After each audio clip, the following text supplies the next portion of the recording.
Good morning. I'm Brittney Willis. I'm a current 2L at Wake Forest University School of Law, so I also don't have the honor of going to an HBCU. At Wake, I serve as the Vice President of the Black Law Students Association, and I'm also on our Expungement Clinic e-board. The advice that I want to share with you all today echoes what the previous speakers have all said, and that's trust your process, basically. Trust your process and fall in love with it at the same time. Whether that be falling in love with your mistakes or your triumphs or the terrible contracts essays or the B- that haunts you in your sleep. Fall in love with it all because it will happen to each and every one of you. Unless you're just really smart, and I don't know. But fall in love with it no matter what. Because it's when your journey gets hard that I think you really know who you are and you find out what you love and what you dislike at the same time, and that's okay. That's a good thing. Today I'm grateful enough to introduce another one of our keynote speakers, Ms. Demetra Liggins. She's a partner at Thompson Knight Bankruptcy and Restructuring Practice Group in the firm's Houston office, and she's also a co-founder of Corporate Homie. She is a trusted business partner who works with her clients to identify and achieve their goals in their bankruptcy process. She received a JD Cum Laude from the Cumberland School of Law at Stanford University and a BS in Business Administration. Her 15 years of experience and ambition are both things that we can all admire and desire to become. So please help me welcome her to the podium.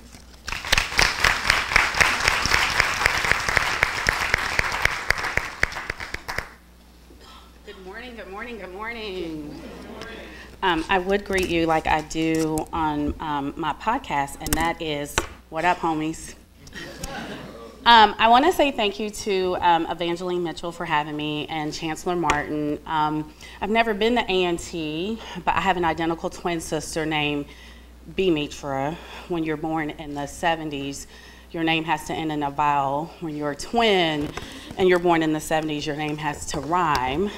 So we are Demetra, and Demetra went to Wake Forest, so it's really nice to have Brittney introduce me, and my brother-in-law went to A&T, so he's always screaming.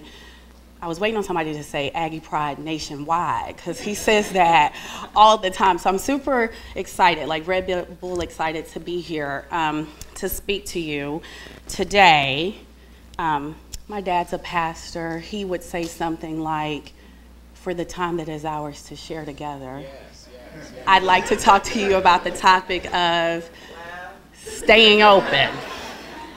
And some of the people have talked about some of the things that I'm going to talk about, but first let me tell you a little bit about myself. I gotta brush my shoulders off and talk about myself first, otherwise my points won't make any sense. So I am a partner at a big law firm. So all those places that everybody talks about that nobody black goes to, I work at that terrible place. I went to law school right out of undergrad. I went to undergrad on a volleyball scholarship, went straight into law school, left law school, went to a judicial clerkship, went into the big firm, have been at a big firm my entire career, made partner, which is pretty unheard of, and made equity partner, which is even more unheard of. So y'all gonna get all this black girl magic this morning, whether you want it or not. Like with an afro, you know what I'm saying? Like with an afro. Which I didn't actually get my fro until I became a partner, which is its own story. But I just share all that to say that I am the first, at least as urban legend comes, because as you might imagine, white people don't keep up with statistics about how black people make partners. So as urban legend is told, I am the first black female partner to be promoted to partner in the firm. We're about to celebrate 130-year history in October.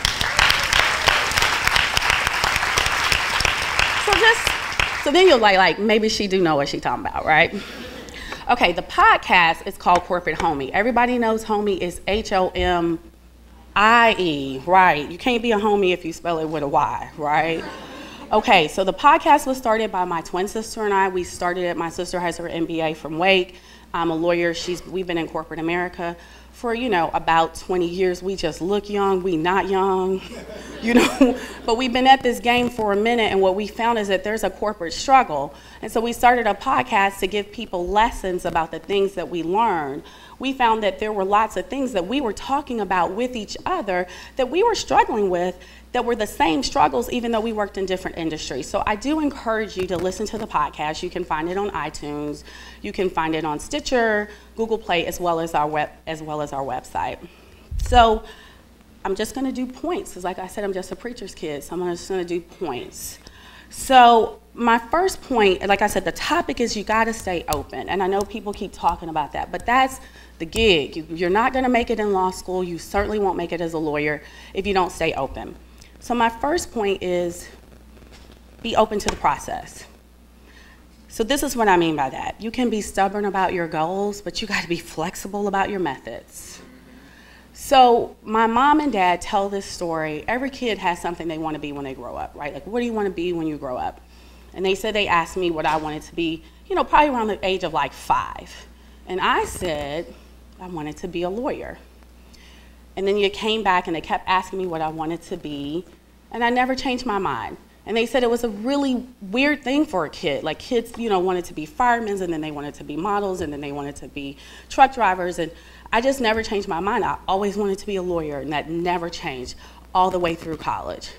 And so I was very adamant about that. And so when I got to undergrad, I knew I wanted to be a lawyer. And so I signed up for this Kaplan course, because that's what people who want to be lawyers do. And on the first day of the course, you take a LSAT. You take a LSAT cold. And some people in the room have taken an LSAT. The LSAT is no punk. Like, if you haven't taken an LSAT, like, it's not a game. Like, it's for real, right? Like, it's in real life. So you take this LSAT, and I've always been a very good student, not necessarily a very good standardized tester. Grew up in the military. When you change schools a lot, you miss a little bit here and there, right? Like they might read Moby Dick in 6th grade in Arizona, and then they might read that in 8th grade. So you just miss a little bit when you change schools a lot, which I think imparts and impacts the way you take standardized tests. So I get the LSAT score back, you go like, I think the class was like a Monday, Wednesday, Friday. So we took the test on Monday, and I wasn't feeling terrible about it until I got the score. And then I was like, huh. So I went to the bathroom, gave myself a good little cry. I came out, I looked in the mirror, and I said, so if we don't want to be a lawyer, what is it that we might want to be? And so I came up with a backup plan, even though I was going to continue with handbag buyer, because I like purses. So I thought, well, if we don't get to be a lawyer, we'll buy Louis Vuittons. That's what we'll do for a living. But I kept on with the class, increased my score, and then, got ready to apply to law school. So I was, like I said, went to school on a volleyball scholarship. My parents came to town. I went to school in Memphis, Tennessee. We were sitting at, we were very rich people, so we were sitting at a fine dining restaurant, you may have heard of it, called Applebee's on Union for my senior night dinner. And my dad was like, so, what are you doing, to my sister, like, what are you doing after undergrad? Because my dad was very clear that he was going to pay for undergrad and nothing else. And he hadn't paid for my undergrad because, I paid for undergrad in a way, right? And so I said, I'm going to law school. Like, we've been talking about this forever. He said, that is so great. How are you going to pay for that? And I was like, me? I got to pay for law school. Oh, so that changed the way I thought about all these places that I had been applying. And so, I was having some success with acceptances. So that wasn't my issue. I was not having as much success with money. I was not having as much success. And I was getting scholarships, but, law school, you might have heard, it's expensive. It was expensive when I went. And so the advice that the Fresh Market man, I can't remember his name, but I do love Fresh Market, gave about law school being an investment is true. You need to keep that in mind. And so I started keeping that in mind, which led me to the Cumberland School of Law, where I got a full scholarship. So I ended up going into this like no-name law school that I hadn't heard of, that I didn't know about law school rankings. I didn't even know that that mattered, but you know, the Lord takes care of babies and fools, which takes me to my next point, which is have a teachable, be open your mind and have a teachable spirit. So I didn't know anything about rankings. Like I said, my dad was a minister in the Air Force, so I didn't know anything about law firm rankings. I had never been to a pre-law summit. I wasn't as fortunate as to have things like this. Didn't know anything about that. So I was at church. You should go to church too when you're in law school. You should go to church too when you're in law school. You're gonna need that when you're in law school. Let me be for real. You need that. So I was at church. The pastor's wife, who was a judicial clerk, came up to me during, you know, exchange of peace, and she was like, "How's it going?" I said, it's going fine. And she said, well, how are your grades? And I said, you know, my grades are fine. We just got them. We just got the grades. It was like a Christmas, you know, like Christmas break. We had just gotten the grades. And she said, well, what's your rank? And I said, I don't know. I think I'm number 11. And she said, you number 11? And she said, you're in the 11%? And I said, no, I don't think so. I think they said I was number 11. I'm not for sure though, but I think that's what they said. It was number 11. She said, how many people are in the class? I said, I don't know. She said, how many people in law school? I said, like 600. She said, you number 11? She said, baby, you need to call me. So she writes her number down on the bulletin, and she wants to go to lunch. And I don't know this lady, right? This is what I mean, like this is how the Lord takes care of you. So I said, okay, because I don't have no reason not to go for a free lunch. I'm broke, I'm in law school. So I said, okay. So she comes to lunch at Sur and West in Birmingham, Alabama. It's still one of my favorite Thai restaurants, both because of the story and the food. She sits me down, she brings a man with her named Abdul Kalan, who at the time was an associate at a law firm called Bradley Arant, which is the largest law firm in Alabama. He was a young associate there. They sit me down at this lunch and they start explaining to me what big firms were, like what a big firm is. They tell me what a big firm is and how important these big firms are, and you know, that you should go to work at one of those since you're number 11 in the class. And I say, okay. And they tell me I should not go work at a place that's not a big firm, given that I have these good grades. And they seem like they know what they're talking about, so I say, okay. I said, well, I'm in the middle of on-campus interviews, and I already have some job offers. And Abdul says, well, you should start turning those down because you're going to go work at one of these 6 firms. Like, these are one of the 6 firms. He writes them on a napkin. And I said, well, none of those come on until like the last week of January. And I have to give answers to some of these people before those people. He says, Demetra, if they don't come on, I'll pay your rent. And I had taken 1 semester of contracts. I had taken some contracts. Okay, so I said, well, if you would initial here and here, because see, let me be clear, Benny and Carolyn Liggins, that's my mom and daddy, they can't pay my rent, right? Like, so if those people don't come, but he was right. And I went to work at one of those very nice big firms, and that introduced me to big firm life. Today, Abdul Kalan is a federal judge, and he changed the whole entire trajectory of my legal career from that lunch, because I didn't know. I literally didn't know. There are moments that and that's why I come on a Saturday morning and spent a billable day yesterday getting here to come and share with you, because I know there are people who are like me, who is information about this process that we don't know, that other people know, and these moments can change your life. So that's why I say be open. Don't think you know everything. Be willing to sit down, listen to somebody give you a word. That was a 90-minute lunch that changed the entire path of my entire legal career. So I definitely would say that as well. And even at the law firm, once I got to the law firm, some of my biggest mentors didn't look like me, and I wasn't ready for that. I thought my mentor, I don't know why I thought that, because there really wasn't any black women, but I thought I was going to be mentored by some black woman, and if not a black woman, then a black man. But the people who have probably had the most impact on my actual substantive career, because I am at a big law firm, have been white men. And so I use that also to say, just be open to however your path is going to unfold. It may be at a different school than you envisioned, or have a different advisor than you wanted, or a different mentor, or you're in a different organization or a different state. Stay open, open your mind.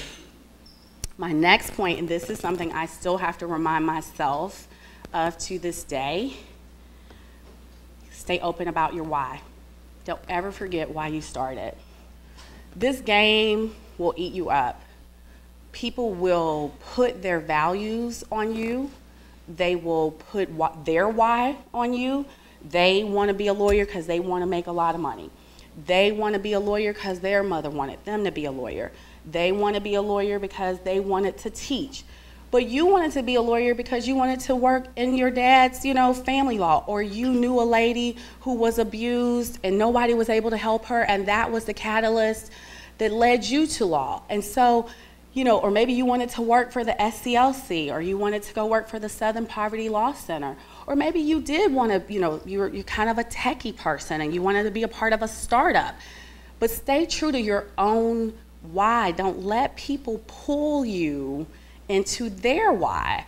And we have a way of doing that. We're lawyers, we're persuasive. We have a way of saying, like, girl, let me tell you what I'm doing. Like, see, the reason why I'm doing it this way is because of X, Y, and Z. And you'll start listening and you'll start thinking, that sounds real good. That might sound better than my why.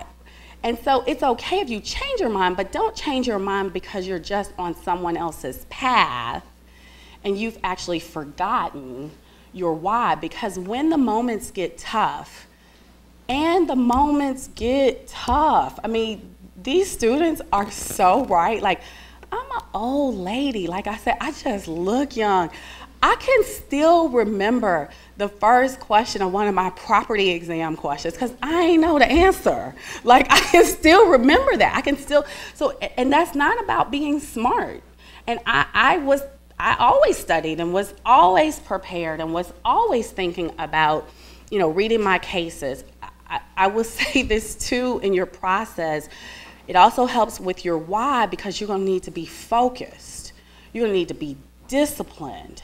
You're going to need to miss some things. You're going to need to miss some things. When you're in law school, you have to shut some stuff down. And that is something especially that I do not envy for your generation because of social media. Like, I didn't really know what I was missing, because I was like locked down in the library. But now y'all know, you like, they sure having fun. Right? But I will say, in the grand scheme of your life, locking it down to study for the LSAT because you want to go to a certain law school or you're trying to get a scholarship, in the grand scheme of your life, that's not that much time. Locking it down for 2 or 3 years to study well, because do not get it twisted. I don't care what anybody at this podium stand here and says, your grades matter. Your grades matter, and you can be as charismatic and funny and have all the relationships. When you get in the room, people ask for transcripts. Your relationships can get you in the room, and then people want to know about your transcripts. And so your grades are going to matter. And so if you can just focus, it's like being online. If you could just get through a couple of really hard weeks and then come out on the other side, right? And then you get to come out, you get to be in the best sorority in the land. It's fun, right? It's great. Everybody loves that day, right? But that takes focus, right? That takes discipline. And so I say this because it's kind of counterintuitive. You think discipline means restriction, that discipline is freedom. Think about it. When you're disciplined about what you eat, you can wear what you want. When you're disciplined about your money, you can buy what you want. When you're disciplined about your lesson, as my big mama would say, you can work where you want to work. Somebody could work for you, right? If you have to be disciplined, and all of that comes from your why. That's not going to come from someone else's why. That's going to come from your why you decided to go to law school, why you decided to do things. Here's the next point, and I wish someone had told me this when I was your age, because I wasn't good at it. Open to setting some boundaries. I didn't know about that, especially sometimes as Black people, we have this idea of that we're gonna like take on the burdens of the world, that it's part of our responsibility to like carry all this heavy laden burden. No, you gotta do some things for you sometimes, and sometimes that means you don't have to say no, because you working on some things, right? You focus, you on a path, you're trying to go to law school, or you're in law school. So you have to say no, and I mean that as a complete sentence.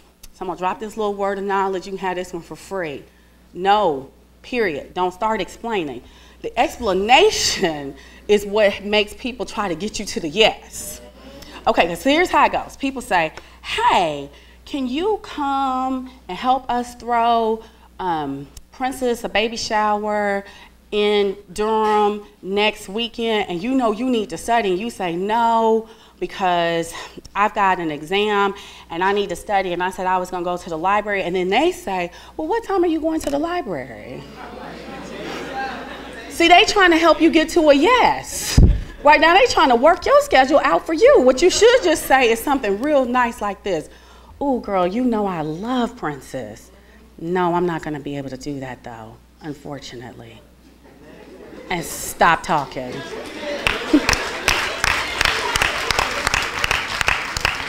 See, that explanation is where you're going to go wrong. It's a complete, no is a complete sentence. We talk about this a lot in episode 38. Like, you've got to do that.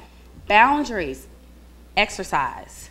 You have to have a place to work out stress. Law school is very, very stressful. Law school is very, very stressful. I don't care if you're a G, right? You're like, I'm a G. I grew up in the hood. I got all kind of stress out. Law school's still stressful.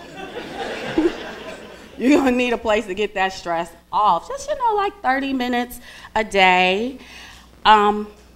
Therapy is not something you should be afraid of. Most of us have something that we could use a little couch time to get on somebody's couch, work some stuff out. It could change your life. You don't have to tell people you're going if you got to think about it, but seriously, don't be afraid of that, especially while you're young enough and you're still on your parents' insurance. Last thing about this boundaries. Y'all young people are all about these squad goals, right? I see this all over social media. Hashtag squad goals. You are most like the 5 people you spend the most time with. So look at your squad. What is your squad about? Because there's nothing wrong, right? Like with having a large squad, but like who is like your real crew? Are they about the business? Because you're gonna need people that's about the You're gonna need people that's about the business to make it in law school, right? So if like all your friends are like, girl, the alpha's coming back out. Girl, you 23. You know when the alpha's coming out at all the schools? You at Central, you at what? Girl, home girl.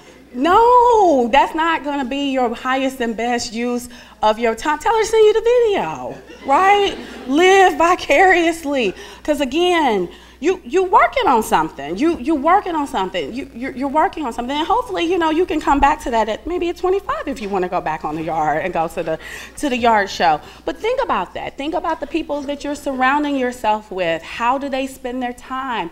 What are they doing? Because that's going to be important. My crew in law school, we studied. We studied and people laughed at us, but we had jobs.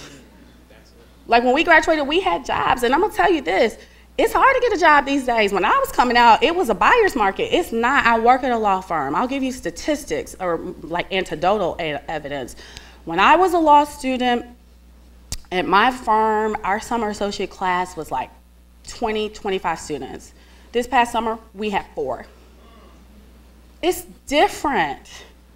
It's a dirty game. It's totally different. And so to me, to do all this work, to come to this summit, to go to law school, to do all of that, and then not to buckle down in law school, and then not to end up with a job is very unfortunate and a disservice to yourself. Don't play yourself, right? Always honor yourself. Keep your promises to yourself if you don't keep them to anybody else, right? Honor the things that you told yourself that you would do for yourself. So the last thing I would say, this is my last point, and as they say, I'm gonna take my seat. Stay open to your path. Run your own race. Again, as much as I love social media, and I know you do too, if you ever seen someone run a race, they don't look to the left, they don't look to the right, they have to stay focused so they can cross. I actually just saw a video, and I was sitting in a meeting and I laughed out loud, which is why you shouldn't be on your phone in a meeting, because there was these 2 ladies, and they were actually 2 white ladies, and they were running some kind of race, and they were just really, and they grabbed each other's hand as they were finishing, they put their hands up, and this black girl came through the back, shoot, and won. Did you see that video? It was the funniest thing. So they was looking up, they were like, whoa, we're gonna be first and second, and she came up from the back and won. And to me, it was such an example of like, you gotta run your own race, and you gotta finish the whole race, right? You have to finish the whole entire race. And I do feel like you guys, the looking to the left and the right is you looking on the gram, you looking on the book, right? Y'all, the scroll syndrome is what I call it. You're so busy worried about what other people are doing. And I'm not one of those people who thinks that people are lying on Instagram and social media. I don't think that.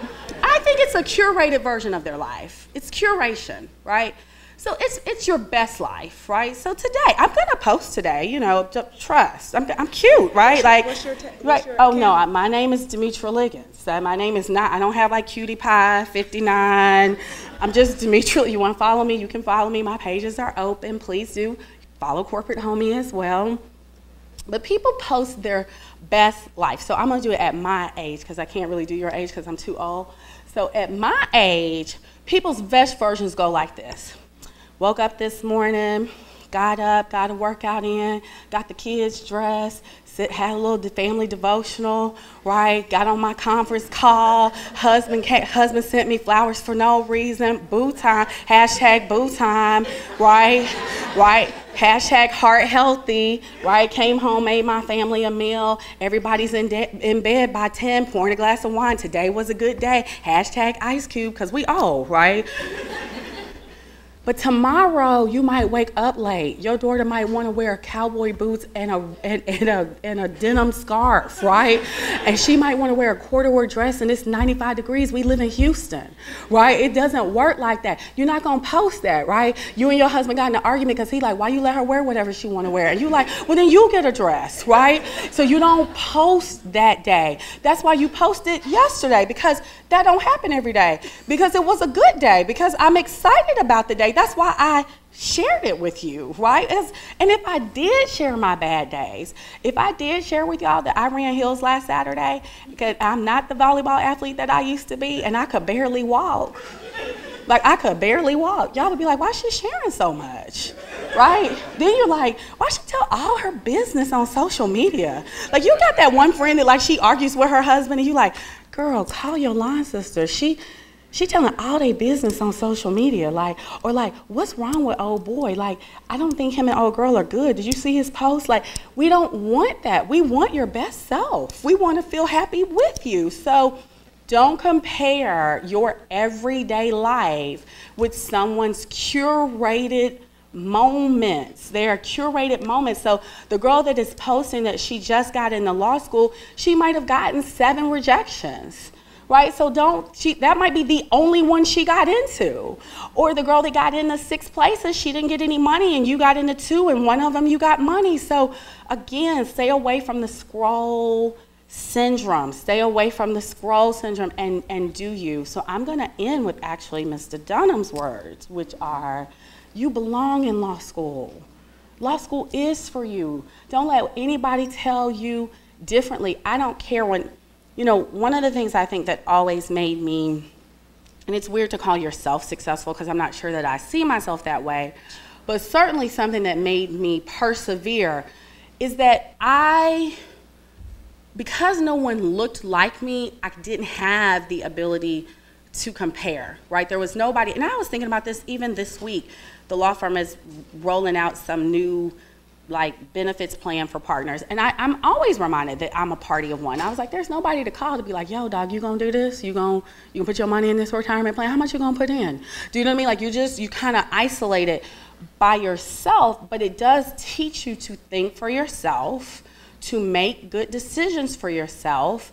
Another thing is that it kept me from thinking too far in advance. And so I didn't go that far in advance. For me, I wasn't the person who went to the firm and was like, I'm gonna be the first Black female partner. I was like, yeah, I'm gonna try to build 2,000 hours this year and be on track. That's how I did every year. And so it surprised me when I was like, oh, I'm kind of close. I guess I should go ahead and try to make partner. One bite at a time, right? One day at a time, sweet Jesus, right? One day at a time. Y'all don't get too far ahead. Just know that you belong here. Get today's task done. And I think that you will find that then 5-10 years from now, you'll be up here telling funny jokes, making people laugh too. Thank you.